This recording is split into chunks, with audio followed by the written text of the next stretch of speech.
For a Jew, shituf is idolatry. For the Jew, that's a form of idolatry. If a Jew were to convert to or take on Christianity, that Jew would be practicing idolatry. That is the position of Rabbeinu Tam. That's the position of Tosfos. The Rambam's analysis is Christianity is full-fledged idolatry, and therefore invokes the rules that we discussed apply to idolatry: fraternization, transactions, business, distancing ourselves. The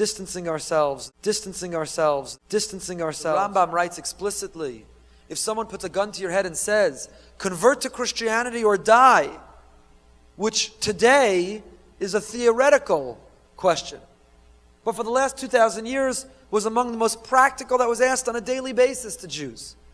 Today we are not have a gun against our head. Instead, there are ads taken out by Jews for Jesus and missionaries who've come up with much more subtle and conniving and nuanced ways of trying to convert us. By Jews for Jesus and missionaries who've come up with much more subtle and conniving and nuanced ways of trying to convert us.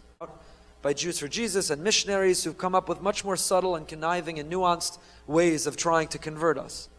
But if someone puts a gun against your head and says, convert to Christianity or die, what is the halachic conclusion for the Rambam? One must die.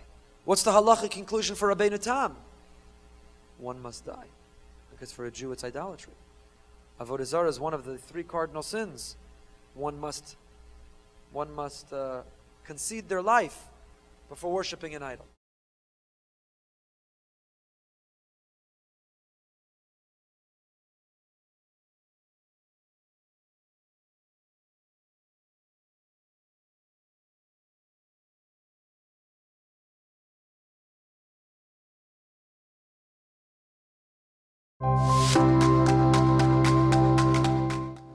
Sometimes people ask me, Matthew, why do you do what you do?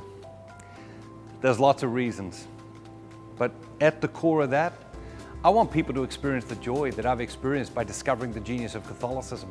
I want people to experience the joy that comes from trying to live the life and the teachings of Jesus Christ. That's missionary zeal. That's taking the message out into the world. That's taking God's joy out into the world. You see, God doesn't call us to live in some tiny little Catholic ghettos all walled off from the world. He wants us to go out into the world. He wants us to change the world. Our mission is to transform the world.